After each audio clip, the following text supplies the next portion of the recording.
Good morning. Good morning. Good morning.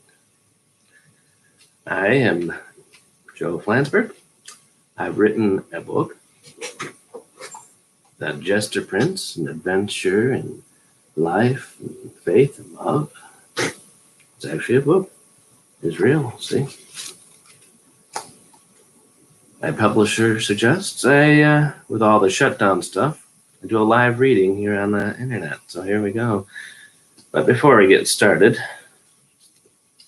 some acknowledgments. Special thanks to Dorrance Publishing for accepting my book and getting it to market. Hopefully it does well. Also, it's been mentioned recently in Publishers Weekly. It's a magazine for those of you who don't know. Also, it's been quite an adventure. So after that, give thanks to whoever's helped with us. But a little bit before we begin, what is a jester, for those who don't know? Well, the oldest translation, a jester, is a storyteller. That's a storyteller. Most commonly using, nowadays known more for a hat like this, or, shiny outfits, that's what they do, that's what they wear. Kind of opposite of a clown. A clown wears oversized clothes, no makeup. They have total makeup. A jester doesn't have makeup, generally speaking. But a jester's uniform is usually something shiny. It could be anything in the universe of fashion. A hat, a jester, is a really simple thing. It's kind of make us stand out. Some have little dingly balls, and some people like that word, dingly balls. Anyway, the points on the hat are actually called donkey ears, based off a donkey being the most foolish of the creatures, according to legend. But still, something to think about. And I got several hats of my own here. These two are gifts. I've got a purple one, which is actually a purple costume I own. And I've made one myself. My donkey ears on this one I have tied off because I don't know how to. I don't have a seamstress's skills to fill it. But mine comes with pockets. I built it myself. It's really cool. More of like a beanie type thing. It's all right. It does its job. So, like I said, based on in the Old English, jester means storyteller, either visually or stories. Some stories have no words at all; it's pure visual. It's partly what the shiny outfits are about. People sometimes want someone to hang out with and to look at. Shiny things get your attention, make you think, and that's true. So here we go.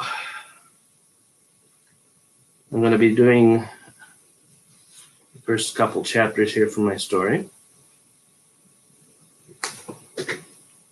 And for those who are interested, there are illustrations. I did the map. I did all the artwork myself inside of it. This here is a map of the kingdom. If you look carefully and you think about it, it looks like it's basically Pennsylvania and New York, jumbled together, scrambled around. You can kind of make out some features there. So, how should I say this? It's basically a parallel universe to ours. A little lore for your background here, for those who like a little bit of lore. It's an Earth like ours, but a little different. Instead of the Atlantic being where it is right now, it'd be to the north of us where Lake Ontario is from here. It's, it's got Finger Lakes, it's got moraines, it's got nice hills. The big city, instead of being where New York is in the middle. There's colleges and stuff. The villain is, not... Well, you'll see who she is. I got inspiration from her from actual corrupt and wicked people I know in power for years, but it's usually some repressed white person or some, or either man or woman. They're usually considered jerks and to the free-loving people. All the fairy tales have one thing in common. They are actually commentaries on the time periods which are written. How people remember them in 200 years is different from how they were perceived at the time. Okay. Here we go. Chapter A. Before the beginning. This is called a prologue for those in academia, those like that kind of thing. But I call it, a pre-story. It gives you some background to what's going on. Here we go. Long, long ago, in another land, in another time, there was a great kingdom with a wise king who had 2 sons. The land was known as Untitled, which translates to beautiful land and valleys. But before he died, he divided the kingdom between the 2 in order that they may share equally. The inheritance was divided. William the younger was given the northern kingdom, and Stephen the older was given the south. Both kings did well in their kingdoms, each growing with honor, justice, wisdom, and true freedom. But the blessed times wouldn't last. The division of the kingdom created a sense of shame, yes. In each half in each kingdom, the inhabitants afterward rarely referred to the lands, but by their names. Commonly, the people called them the Northern Kingdom or the Southern Kingdom. And it happened that Stephen became ill with a terminal illness that destroyed his health. Then from the east, to make things worse, came a dark force, a sorceress, a self-proclaimed queen with a vast army bent on control of all she could see. Devious, she sensed an opportunity to attack the older brother, the older king in the southern kingdom. What this weakness was, she thought, was the fact that the king had no heirs, and out of necessity elected his best friend Robert to succeed him as king. Now Robert had no stomach for authority, so he made the southern kingdom into a republic, with the king as a figurehead over primary things and issues. Authority was over those elected was to serve as the seats of power, were to be checked by the king and queen, basically the bureaucrat heads. As they're saying, authority over those elected to serve in the seats of power was checked by the king and queen to ensure quality of rule. However, the sorceress had her agents infiltrate the government offices and weaken the state with corruption and abuses of power. This generated apathy in the public that made the society fall asleep to such a degree that people would refuse to even serve in the army or the police. Then something happened the sorceress didn't anticipate. King Robert fell in love and married a lady of stunning beauty, Sarah, a dark-haired, strong-figured woman with a keen intellect and a smart sense of humor. She was loved by all who met her. At the wedding of Robert, his new queen, King William and King Robert, arranged marriage between their children. A year later, Robert had a son, and William a daughter, whom he named Rose. In the following year, arranged marriage. Pardon me, I guess I am nervous. Where was we? Oh, yes. King William and King Robert arranged a marriage between their children. A year later, Robert had a son, and William a daughter named Rose the following year. The sorceress kept watch over her target of the Southern Kingdom. And by frequenting state dinners and parties, she was so bold as even to attend Robert's wedding and the baptism of his son, who was named Joseph. The Catholic offense gave her immense inner pain. She still kept watch, many times in disguise. In the 7th year of King Robert's rule, the sorceress set her plans into action and attacked the southern kingdom. Her agents in the Republic made her advance easy, putting up political obstacles to slow the spread of news and the mobilization of the military. Then, using dark magic, spells, and enchantments, she quickly destroyed, absorbed, or enslaved anyone or anything in her path. She and her force were unstoppable. As the dark forces laid siege to the capital, it became clear what would happen to King Robert and his Sarah. They thought about what would become of their only son. Then it was decided that they must flee to the northern kingdom for refuge. So it was. The night before the capital city and the palace fell at King Robert and his Queen Sarah and their child of 6 left under darkness. Just as commoners, with the help of a few royal guard, they tried the 3-day perilous ride to the capital of the northern kingdom. They were noticed after the first half day. The sorceress and her minions took pursuit themselves on the fleeing family. On the last day of the run north, the sorceress caught up with them, and using her power, she conjured an energy beam, striking King Robert almost 200 rods ahead of them. A rod is a standard measure. Stunning him, draining his life force. As he lay in agony, he gave his ring to his son, Joseph, and told him, "Have faith, I love you." Then, to his beloved Sarah, he grabbed her hand and kissed it, and told her, "I love you always. Get the boy to my friend's kingdom, get to safety." Sarah kneeled and kissed him on the lips with tears in her eyes and responded, "I love you, and I will." Looking up, she had noticed how close the advancing enemy was getting. Using what strength she could muster, she picked up the child and ran as best she could for the border, which was now very near.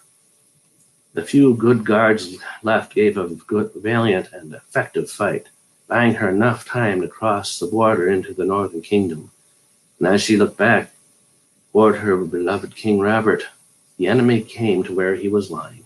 She prayed to God for help, for she knew that the sorceress would eventually kill him after torture. And then at that moment, a small regiment of the Northern Kingdom's army appeared and pushed back the pursuing force.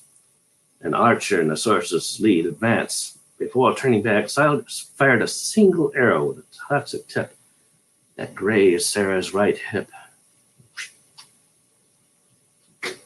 She staggered on with her son under the other arm, not realizing that she'd been hit. The regiment commander came up beside her and introduced himself as Bartholomew, head of the Northern Kingdom's elite forces and special advisor to the king himself. She in turn introduced herself revealing that she was the queen of the Southern Kingdom and the wife of Robert. Bartholomew whistled and summoned immediately 4 men with an extra horse. After mounting with her son, who was kind of shocked of all that had happened, they made a quick haste for the castle of King William. Bartholomew went fast ahead of the group of the castle, clearing people out of the way of the unbound queen and her son. Upon arriving in the castle, he went in ahead of them into the courtroom. Queen Sarah and her son were announced as they entered the main court of King William and his queen. Rose greeted his new guest. Sarah told the story of what had happened in the Southern Kingdom, from the corruption within to the invasion of the sorceress, the run north to the Northern Kingdom, and the fall of King Robert. At that point, William's face fell sad, and he ordered the room cleared and summoned his jester. The jester entered the room wearing black tights and a shiny shirt, a matching skirt, short, tight pants. With his hat under his arm, he saluted the king, then turned to Queen Sarah. She almost recognized him immediately. It was Bartholomew, the man who had saved them earlier that day. He told King William and his queen of what had happened, and confirmed the fact that Robert had fallen and was taken away by the enemy. There was a collective hush, those present at these words. Sarah broke the silence. What do we do now? We have nowhere to go, and I don't feel well. Don't worry, replied William. Trying to be comforting, he noticed a blood patch on her right side. You've taken a hit. It looks like an arrow mark from the hole in the fabric, he marked. Sarah looked a little shocked and told her how a great arrow had grazed her earlier.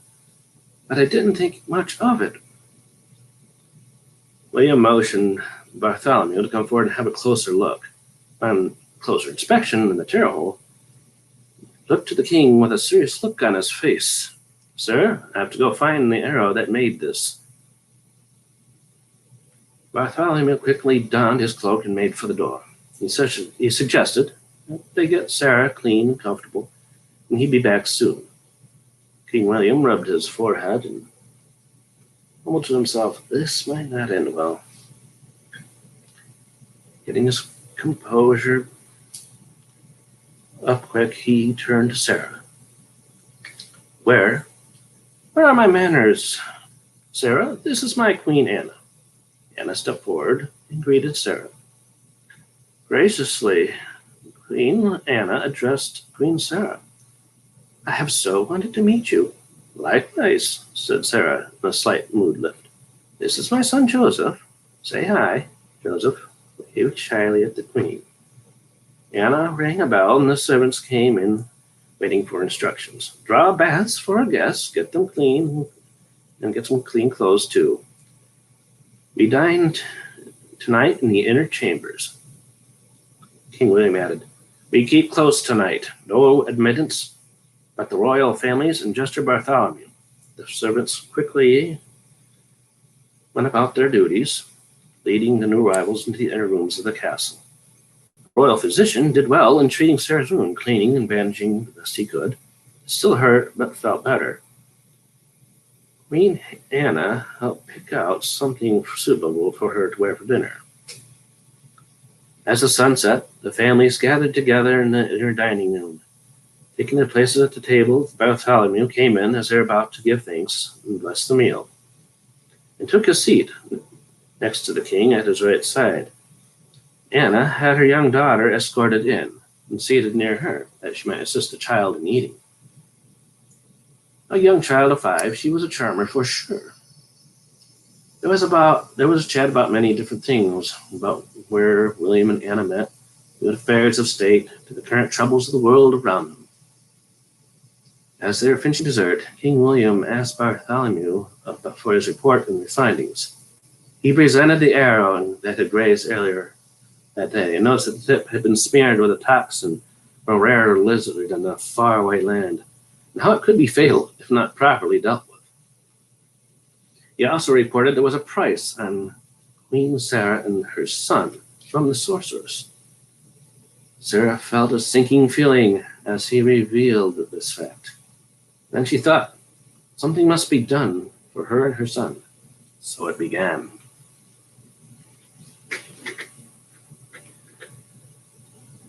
Bear with me, people. This is the first time doing this. Good old free night ale. Chapter 1. Here we go. To tell you now, this illustration is of the event at the end of this chapter. It's cool. Can't see it really well down over the internet, but hopefully in future editions we'll get this a little more refined. Chapter 1, Shadow and Prophecy. Anna began. We must do something to protect our good friends, my William. Sarah replied quickly. Not so worried about me, but for my son. He's just a small boy. How can he be hidden from such evil? William, being always full of faith, replied, Anything is possible with God. Let's think for a moment. Anna turned to Bartholomew and asked him to do something. To do something to cheer up everybody. Yes, my lady, he said. She stood up and went over to a table with pies and cakes on it. The jester put his hat on Joseph and proceeded as the queen had motioned him closer. Anna then smashed a pie in his face. All in the room laughed.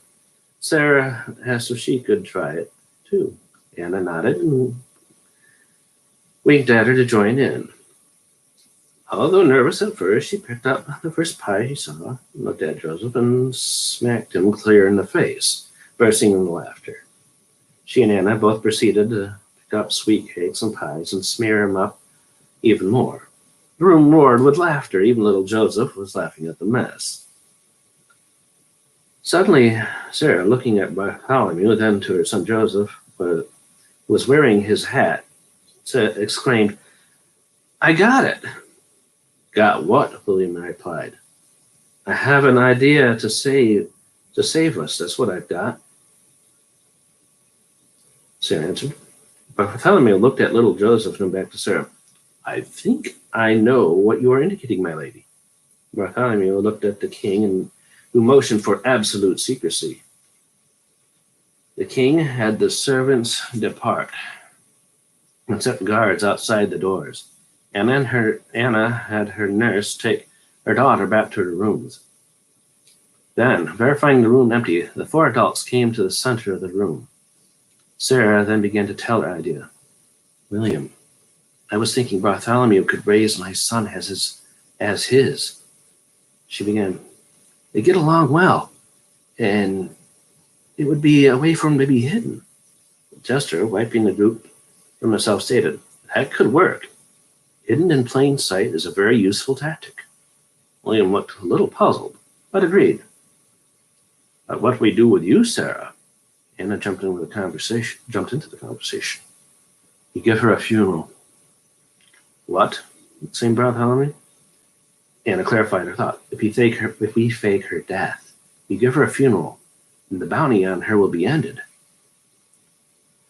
But where will she live? She is known here in the capital. Plus, the enemy has agents all over the region on the lookout for her and her son, Bartholomew added with caution. King William then spoke. We can send her to the royal summer home. It is in the west near the mountains. It is where I met Anna here. It's very quiet there. The lakes and foothills make a lovely place to retire. To retire to, yes. Then he turned to Sarah. You do realize what you are asking. That you do realize the price you are of what you're suggesting. You won't be able to see your son for a long time, possibly a very long, long time. Sarah looked directly in his eyes. With a hint of sadness, replied, Yes. After some silence, for the life of my son, I will do whatever is necessary. William then turned to Bartholomew. Are you willing to raise a child to adulthood, to take care of his needs, to teach him? Yes, my king, I am. I took care of you and your brothers. I raised 3 children of my own, now grown on their own paths they've chosen. I now have need of training an apprentice to take over for me, as I am getting older. Bartholomew turned to Sarah. Your son is 7? Yes, 7 as of today. Then he is old enough. Anna, trying to be optimistic, piping, God in heaven willing, this can work. Then tomorrow, make this a reality in the kingdom. She then raised her hand to Sarah's. Bartholomew placed his hand on theirs. And the king, his hands on William. And we made this statement. So it shall be, with a prayer and a vow to the God they made and began their plan. Sarah looked at Bartholomew and asked about the arrow that had grazed her earlier, and about the look he had given the king that looked so serious. In good form, he replied, tying up the kind of oxen that the toxin the arrow had been dipped in, what happens to the poison in the body, and how he had seen this used before. These kind of arrows are frequently used by the high officers of that sorceress. You don't know how lucky you are that it just grazed you. Pausing for a moment, he nodded. Had it been a direct hit, you'd be dead in 3 days. Sarah nodded with understanding and thought out loud to him, I know how to fake my death. King William looked at her and caught what she was thinking. Yes, my dear. Are you a good actor? Yes, she responded. In 3 days, I'll have a funeral. Bartholomew answered, it will have to be in 3 days if this whole idea is to sell. Anna piped up. That isn't much time to prepare. It's enough, William replied. Meanwhile, back in the southern kingdom, the sorceress was consolidating her control over the lands and the people. As a demonstration of her will and power, she paraded through the main streets toward the castle of King Robert, with King Robert bound hand and foot to a wooden cross and carried by a contingent of her loyal soldiers. Following behind them a large number of public officials and professors and other wealthy people of influence, all of those whom she had corrupted to gain her power. Behind them were prisoners captured during the invasion, some of them from the military, some private citizens who put up a fight. All of which were escorted by her army's best warriors as a show of strength. She herself was being carried on a throne of her own design. The parade ended in the public square at the castle entrance, an open area of about 5 acres, paved in stone with walls on 3 sides, equal in height, with a wide gate at the center point of each wall. In this area, she gathered as many of the citizens as she could from the general population to watch her take power.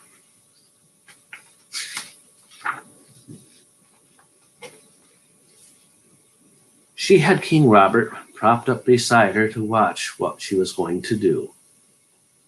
She then motioned with her hand. The prisoners captured during the invasion were gathered near the north wall. She being seated at the castle entrance, she was seated at the castle entrance, was at the left side. She then addressed those gathering, I am now your absolute queen. I know you may not believe it, but I am. And to prove it, I shall demonstrate my authority. She motioned to her warriors to draw their weapons. To you who would resist me, know that this won't be tolerated. You shall share a fate of those who resist me at my entrance to this kingdom. She made a motion with her hands, and at that moment, the prisoners from the invasion were executed by her warriors. The assembly of people gave a collective gasp and cry. The sorceress again motioned with her hand. This time, those corrupted officials, and others, were gathered to the wall by the warriors. And this came as a shock to them, where there was much whining and complaining and outbursts. What have we done? They exclaimed. She replied, you have sold yourselves for mere money and illusion of power. Your loyalty can be bought for a price. So you're unreliable. This I cannot have in my domain. Then she turned and addressed the crowd. You have seen my authority, now see my power. She grabbed her staff and walked to a point in front of the next group. And as she walked, she began to glow green with an energy of something terribly frightening. And facing her prey, she raised her staff in hand. and a powerful energy beam came forth from her and enveloped the corrupt officials, putting him into an unimaginable agony. As they fell dead, a reddish glow came from them. And she made a swirling motion with her hands, and then came the type of that came. Then came to me. She made a swirling motion with her hands. Then come to me motion. That. The green energy made red, going into a stream that went into the sorceress. She laughed as she absorbed the energy that came back into her. It was all over very quickly. She then ordered the bodies burned. Then looking at Robert, motioned with her head and had him taken into the castle. Then turning to the crowd, "Now be warned and go. Go home." The crowd left silent and was left silent by what they had seen. They departed the square. The warriors barred the gates to the square. She then turned to the old king, who told the guards on both sides of him, "Bring him inside." As they entered the main courtroom, the sorceress came and stood in front of the king's throne. The king was propped up in front of her, who was still bound to the cross. She then approached him with an insidious smile. "What do you think, your majesty? What do you think of my power?" "Though he is in pain," he replied. "Impressive show? Yeah, that's all it is, a show." She seemed perturbed by his statement and walked straight up to him like she was going to slap him, but stopped short of doing so. "A show? A show? Maybe it is a show, but it's allowed me to conquer many kingdoms before yours. People are so easily swayed by light and power. Much to my advantage," she almost laughs. "But you are correct, it is a show." "So," said the king, "what's next? Why haven't you killed me yet? I presume that you must have a purpose for me, otherwise be dead with those you killed earlier." The sorceress gave her an evil grin, responding to the question. "Yes, I do. In your kingdom, I've learned your customs and such, that you have 3 badges of office: the crown, the sashes of the republic, and your sword. The first 2 items I have, and in fact, anyone can give or take. However, the sword is the only thing that must be given via an order of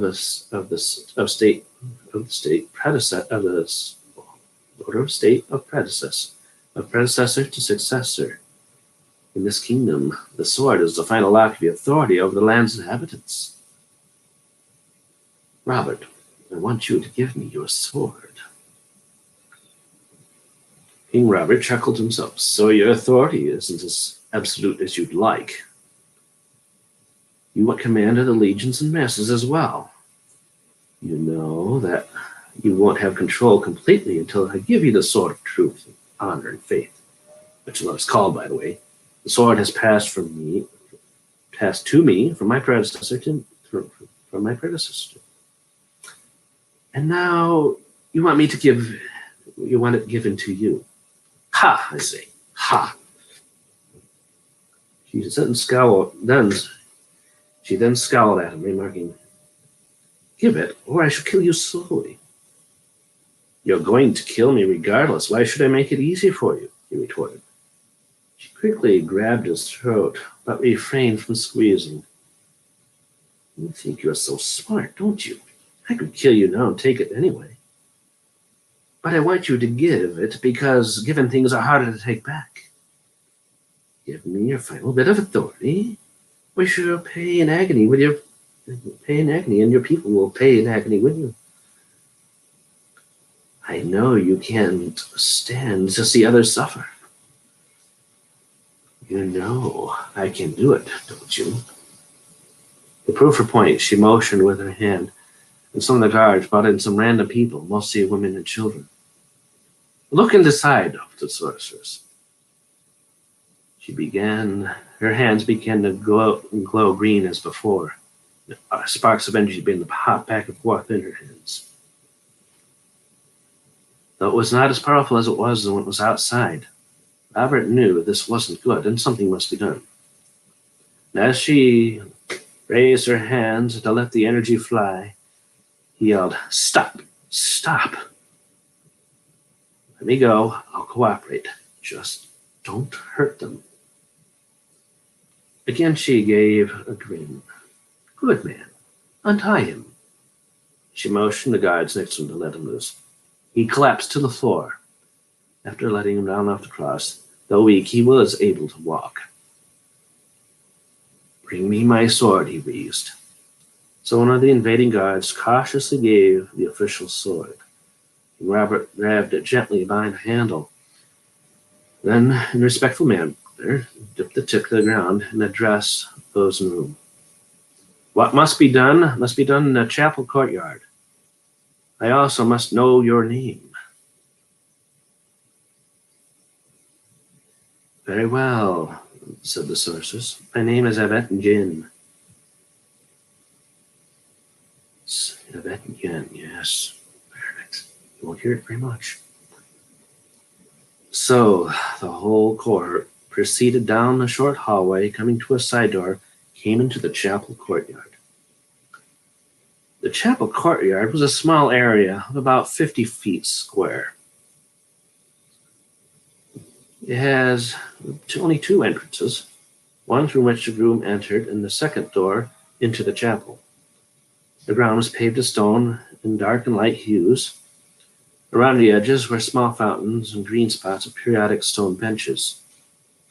When looking at it from a broad view, it gave a hexagonal arrangement to the appearance. At the center of the courtyard was a very well-carved statue of St. Michael the Archangel. It stood about 8 foot tall and was impressive to look upon. In one hand was a sword and a shield in the other hand. On his belt were 2 sheaths for 2 swords. One was clearly for the angel's own sword. The other was for someone else's. The sorceress, however, did not make note of this fact when she came into the courtyard. She also failed to notice a small stone plaque dedicated the courtyard to St. Dunstan, a king of friends. Different story. King Robert turned and addressed the small crowd. "My people, this is a statue of St. Michael.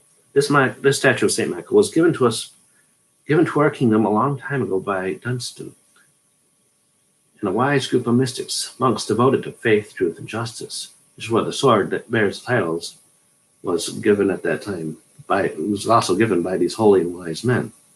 St. Dunstan was an entertainer and a jester who believed wholeheartedly in getting people to laugh. So a long time ago, he visited this land and gave us the statue, and we put it here in this courtyard. He said to be careful around the statue to keep a sense of humor. Giving a quick glance to the statue, then back to the audience, resumed. "When I was young till now, I swear that this thing would move. I'd look out the corner of my eye and I'd see something." The sorceress buzzed in. "Will you get to that point? I don't need a history or stories of your youth." The king sighed, looked at the great statue, then to the sorceress, then back at the statue. "All in good time, madam. What is your rush? You've waited this long. What's a moment or two more?" "I get what I want when I want it. Your stalling will accomplish nothing," she retorted, feeling a bit better. King Robert then smiled in a very odd way. Looking his adversary in the eye, stated, "You don't believe in God or angels, do you?" "Not at all. Those are fictions of the weak-minded," she rebuked. The king quickly turned to the statue and said the prayer to St. Michael.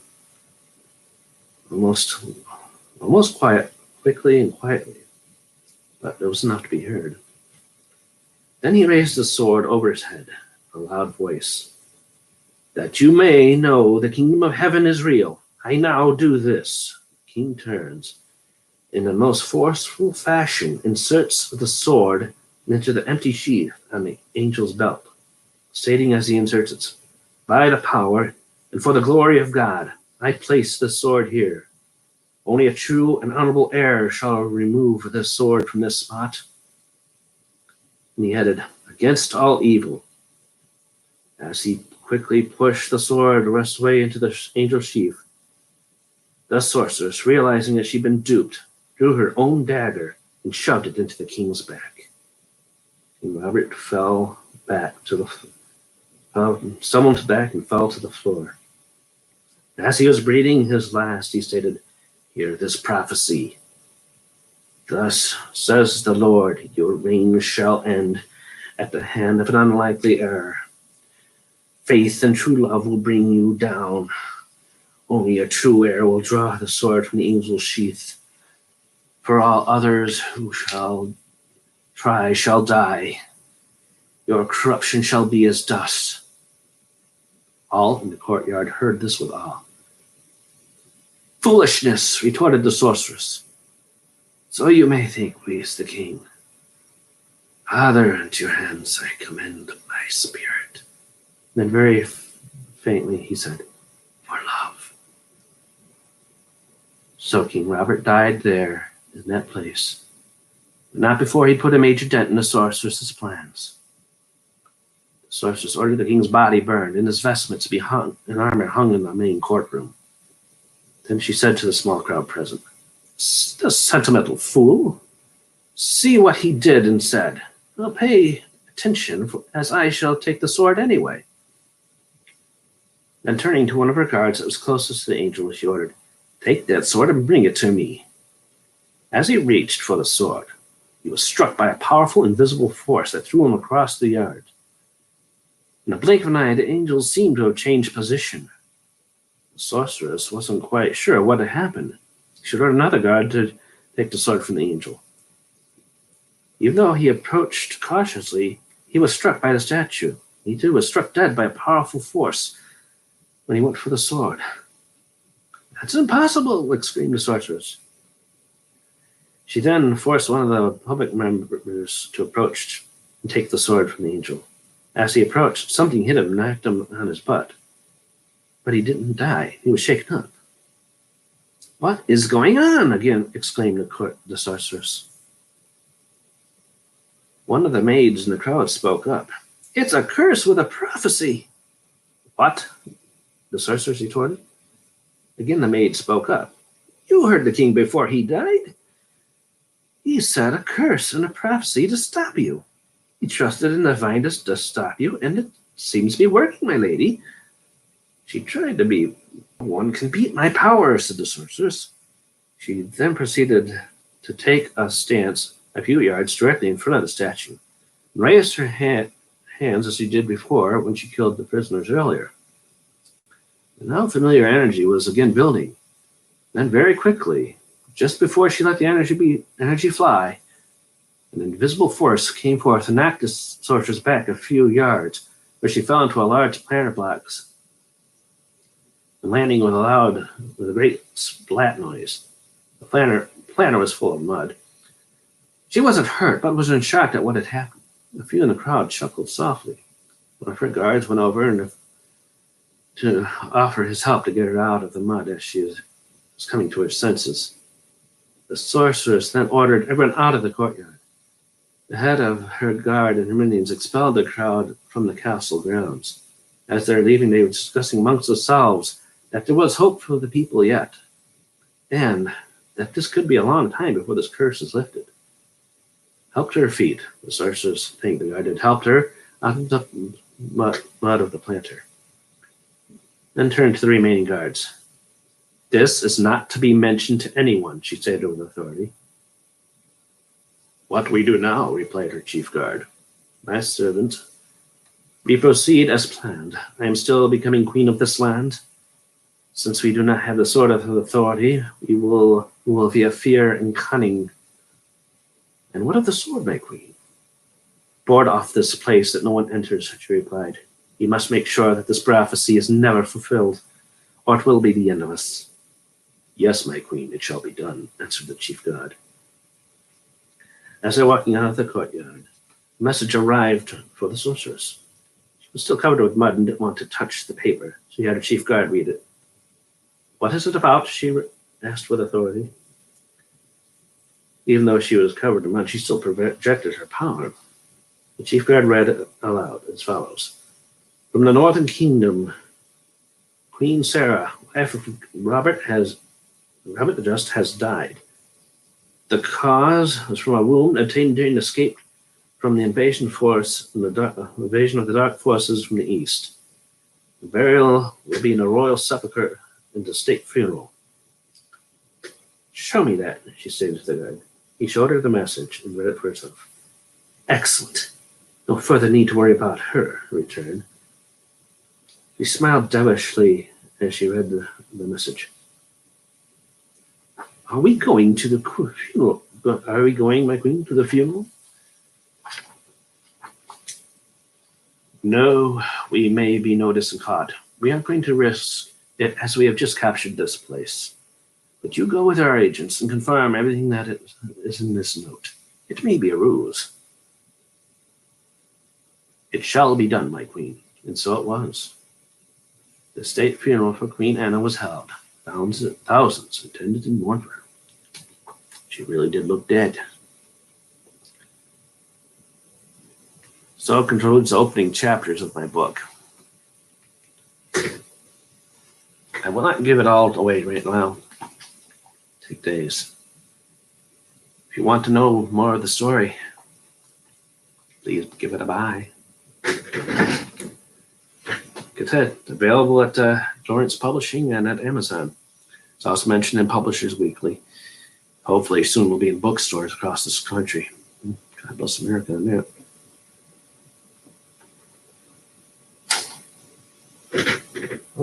Hope I read that well enough. Remember, as I say in this book, you'll be hearing this book a lot. Keep faith.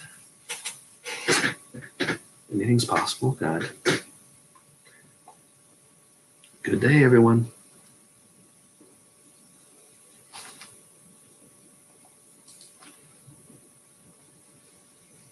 And